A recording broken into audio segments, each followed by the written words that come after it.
final score from the Amex: Brighton Hove Albion 3, AFC Bournemouth 1.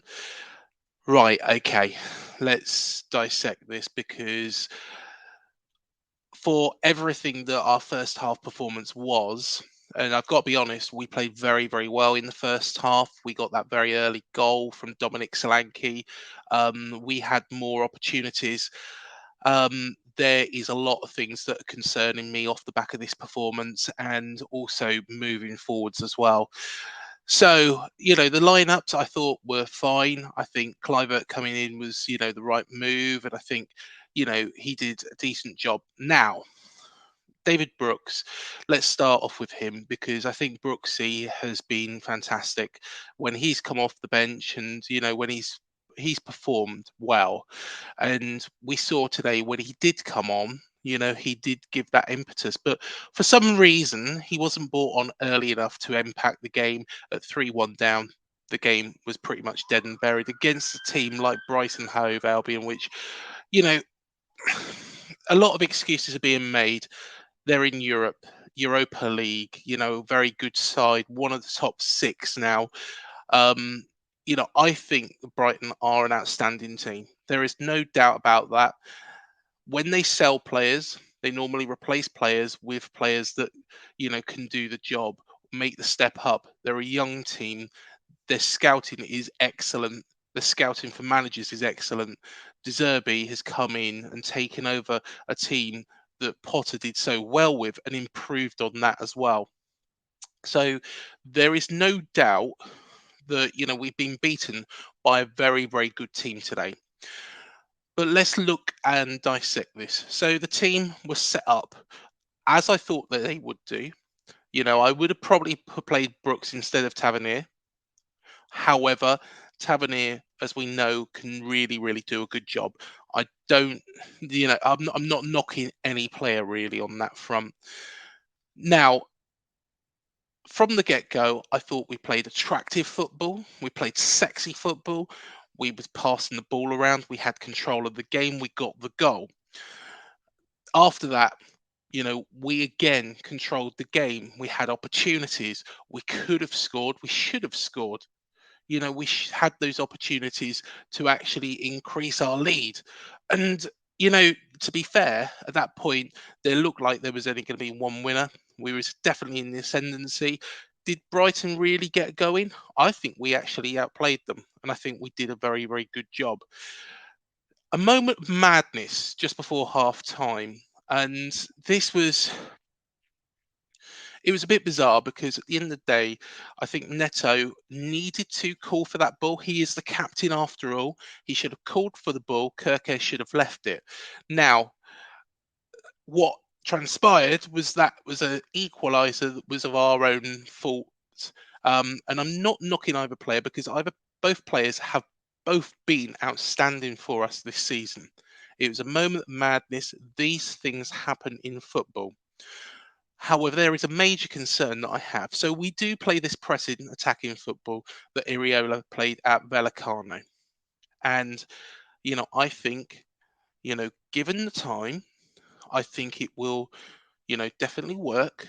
I think, he needs to bring in players as well. And this is a big thing that can play that from the get-go. Now, I know that we are bringing in young players that are great prospects for the future. And that is great. That's a great sign. The problem is, and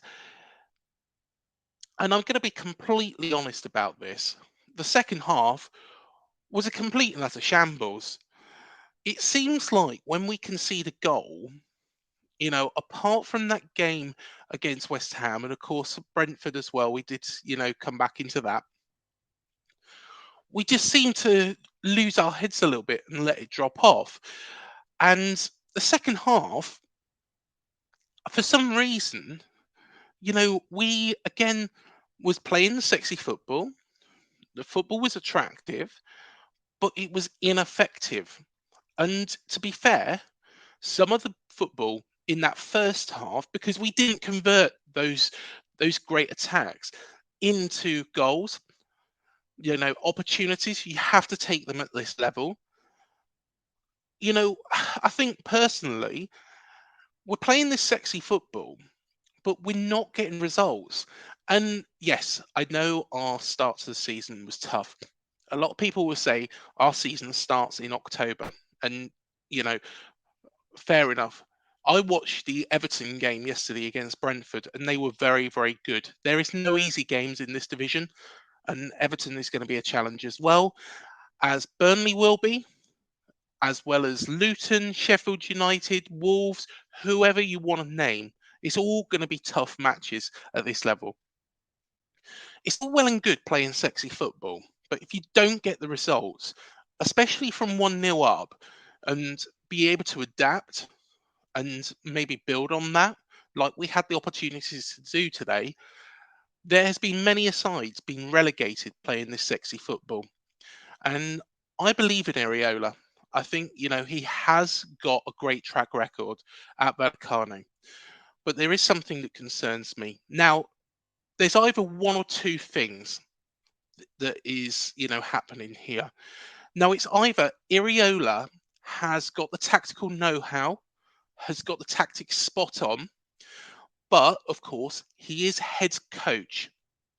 Now, that means he is not responsible for player recruitment. He might be able to suggest to Neil Blake and Richard Hughes which players he wants. And I'm not knocking Richard Hughes or Neil Blake because I think they do a fantastic job for this football club, regardless of what some fans say. But it's either he doesn't have the players who can play in his style right now, which he had at Vallecano.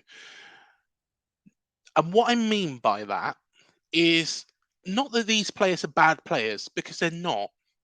They're quite clearly not bad players. But what I'm saying is that these players haven't adapted to this style straight away. They haven't been able to utilize it. Vallecano was scoring quite a few goals. They also beat the likes of Real Madrid and Barcelona. So therefore were capable of, producing a scalp against one of the top teams. Now, Brighton, are a very, very good side. We're not doubting that one moment here. But what we are saying is that really we could have built upon that early lead, and that's what we should have done because we was playing the right football to do that. Do we need somebody else up front to actually be able to capitalize? Is Dom, Dom Solanke. I'm not knocking anybody here in this sense. Dom Solanke is a very, very good forward. He drops back. He's not greedy. He's a good, solid forward, creative forward. He will score goals, but maybe not as many. And he's not a poacher. And maybe if we had somebody up front, and dare I say it, like Kiefer Moore up front, who could poach on those goals, maybe, we could have got a second goal. Maybe we could have got a third goal. And therefore, be leading at halftime 3-0. It was possible today. It was possible today. However good Brighton are, it was possible. I'll come on to Mitoma, but I want to give the other alternative. Now, maybe these players, you know, are good enough. They can play this style. Maybe, and just maybe, and I'm hoping this isn't the case. I'm hoping that this is still teething problems. That Iraola just needs to make sure that he manages these players in the right way to actually get the results. The other option is that these players are good enough, but Iraola got very lucky at Vallecano that he had an outstanding side which he inherited. He brought in the right players at that point, or his club did, again, head coach, and that really helped him. And I'm hoping it's the first one that maybe the players are just taking a bit of time to adapt. Maybe we need a little bit more firepower up front because we could easily get that in the January window. We do have Kiefer Moore and Semenyo who can provide that. Semenyo, I think, is too much like Dom Solanke, but at the same time, I think those are possibly the two scenarios. So it is either that the players aren't capable at this moment in time of playing Iraola's tactics, or Iraola got lucky at Vallecano and maybe they carried him a little bit. So that is the two possibilities. Second half, Mitoma, we know what a danger he is. And again, he took advantages of our frailties at the back.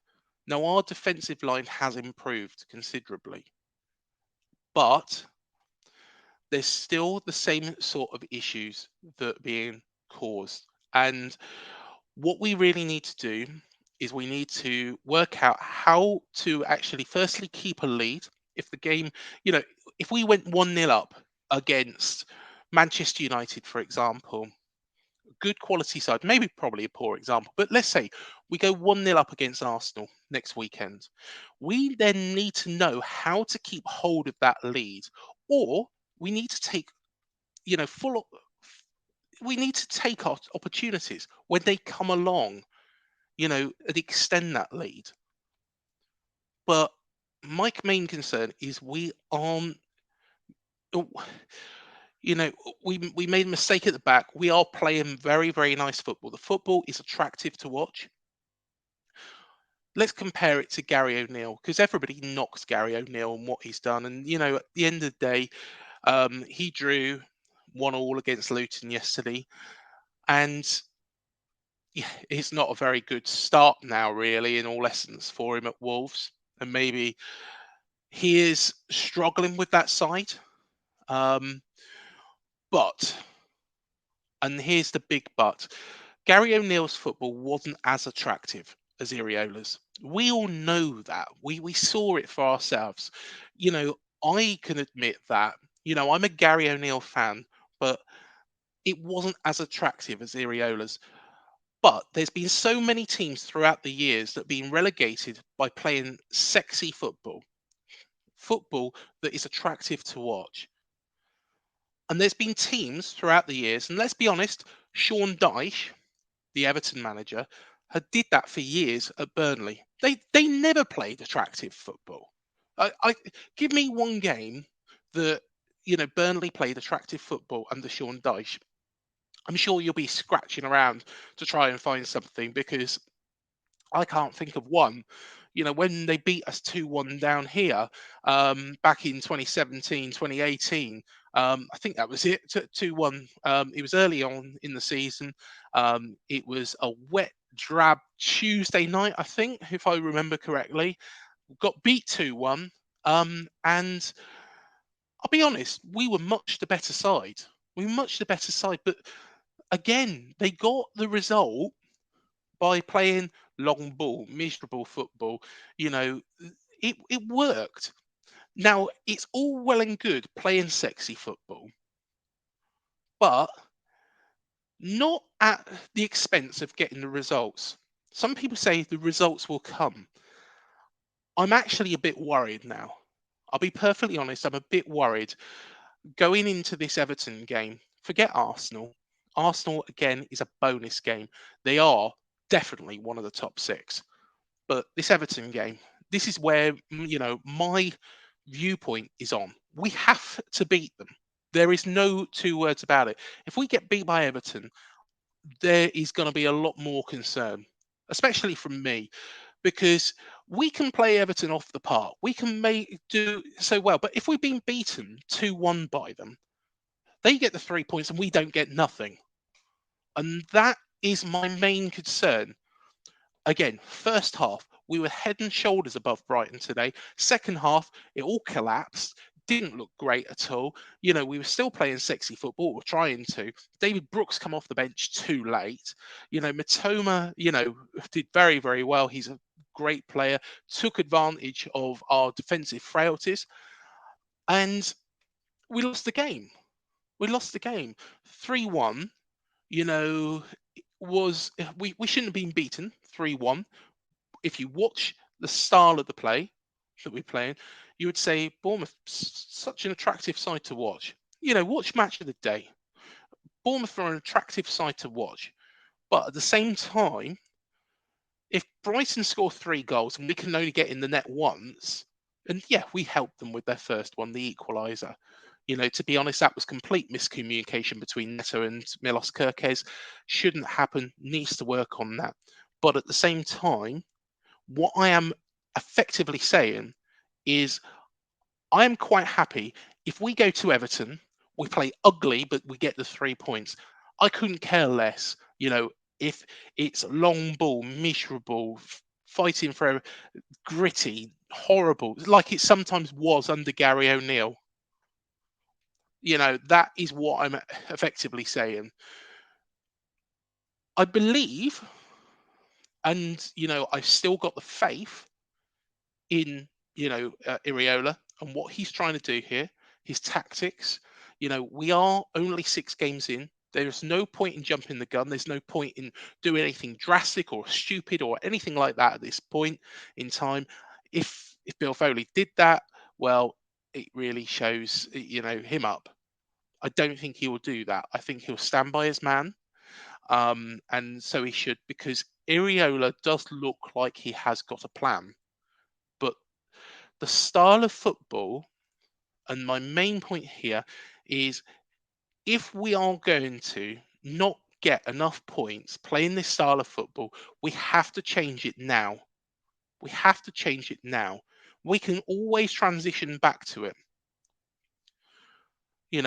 If we can get 3 points against Everton, 3 points against Wolves, 3 points against Burnley, the game's in October, but we don't play attractive football, that's fine.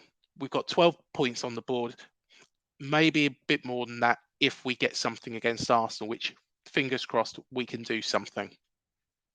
But what my point, and I don't think I'm talking rubbish. I've always stood by Gary O'Neill, and the reason being is because he was trying to get us to scrape out results. It was a case that we were fighting for every point. At this moment in time, we are playing attractive football, but at the same time, we're not getting. Today we should have got the 3 points. We need to get a win under our belts. It's good that the 3 promoted teams aren't particularly very good this season. Burnley have surprised me. I've got to be perfectly honest. I thought they would be better than they are. They don't particularly look very good. Luton have got a lot of fight, but I don't think they've got enough quality. And Sheffield United, as we've seen in their 8-0 defeat against Newcastle, are pretty crap, to be perfectly honest. But we don't want to be pulled into this battle with those 3 teams or anybody else who chooses to join them, because play like we are at the moment, not taking our chances, playing attractive football, pass, make a mistake, concede. Relegation is a possibility. Relegation is a possibility at this point in time. And it still is for Everton, it still is for Wolves, it still is for a number of teams. What we need to do, though, is we need to be able to transition. David Brooks should have been on the pitch a lot earlier. When he did come on, it showed that he could affect the game. 2-1 down, bring him on. He's creative. He's calm. He holds the ball up well. He can pass into the channels. He's good. Why leave it until so late when the game is effectively lost? Brighton, we know are a good side. We know that they're a good side. We're not gonna score 2 goals in the last 10 minutes against Brighton. Don't kid us. Kid me on that, because at the end of the day, they're a good enough side. They're a quality side. They haven't got into the Europa League for no reason. Lewis Dunker's come back into their side today, and he's a quality defender. I'd love him to see him in the red and black here, but at the same time, what I'm effectively saying is there is no there's no good bringing him on so late. I was happy with the lineup, but we have to make sure we're getting the results on the board. We had the opportunity today in that first half to put that game not maybe out of bed, out of sight, or to bed, I should say, but we had the opportunity to actually put ourselves right in the driving seat and get something from the Amex, which would have been a great result. I would have taken a point at the start of the day, but as it happens, we didn't take our opportunities. We made a mistake at the back, and then the second half, we still played the same attractive football. It was ineffective in the end, and we ended up getting beat. Um, it's disappointing. It's disappointing.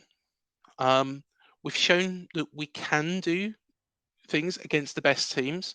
Of course, we have got a point against Brentford, and we've got a point against West Ham and Chelsea at home. Chelsea, not particularly very good, as they've shown as well. But Brentford, they've done all right. And of course, West Ham have done very, very well so far this season. First game of the season, though. The other games, of course, Spurs, Liverpool, and of course Brighton, they're all going to be up and around those European spots.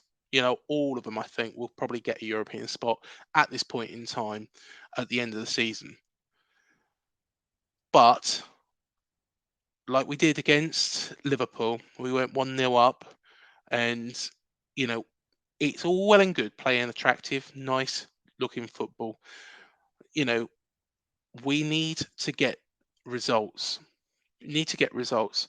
And why I'm saying this is I might turn around after the Everton game and say, well, Iraola was right playing that way because at the end of the day, we've beaten Everton 5-0. But my concern is if we don't take our opportunities against Everton and get beat by Everton, that then puts more impetus on the Wolves match. The Wolves match, I think, is going to be a cauldron anyway because of Gary O'Neill. So don't think that that's going to be easy because Gary's going to want one over on us. And then, of course, the Burnley match. And Burnley will be looking at that and just go, right, Bournemouth are coming up. We need to beat them because they're one of the teams that we've probably earmarked. So relegation is a possibility. Iraola, I'm hoping, you know, his style is just taking a little bit more time for these players to get used to, that we won't keep making them the same silly mistakes that we did today. And to be honest, a mistake by two of the players that have really shone this season, Kerkez and Neto, miscommunication, but at the same time, it's a mistake that was really let Brighton back in the game. We should have really been, further ahead at that point, and we've really capitulated in the second half. And that's the thing. We now move on to the Arsenal game. We need to, play. I completely understand and agree with playing the same way that Iraola is. But if we go 1-0 up, you know, passing Arsenal to submission is not going to work. We've got to think of, right, what is the plan B? Because at this moment in time, I'm not sure what that is. What's the plan C? What other options have we got? Kiefer Moore, can we play direct? Can we play long? Keep the ball away from our goal.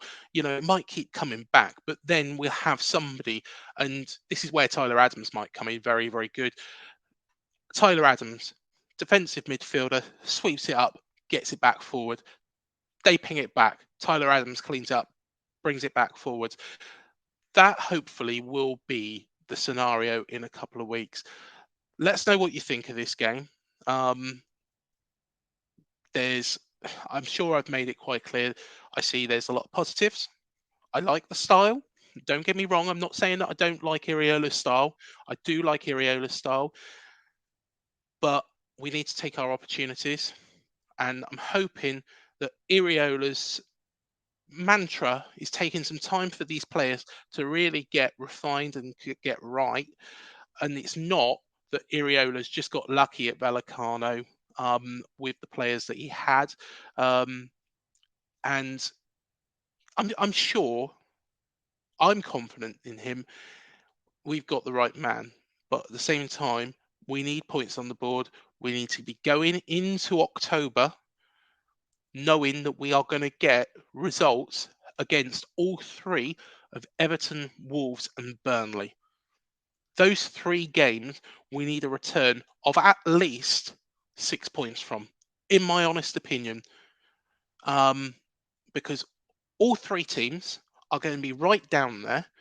And if Bill Foley says and means what he said, that he doesn't want AFC Bournemouth to be in that relegation battle, we need to beat those three teams. And at this moment in time, we can play nice and attractive football in front of them. But if Everton, Wolves, and Burnley, if they score two and we can only grab one, but we played a lovely game of football. Everton have played scrappy. Burnley, have just had that little bit of fight, and Gary O'Neill really whips Wolves up for it. It's not acceptable. It's not acceptable, however attractive the football is. Like I say, let me know. Let me know if you agree. But that is my thoughts on this game. And I hope, and I really, really, really hope that we can see. I don't think we'll beat Arsenal, but at the same time, I'm hoping we see a reaction to this against Arsenal. And by a reaction, I mean put into bed the errors and making sure that we do have an alternative plan if things go wrong. Fingers crossed. See you on Saturday and up the Cherries.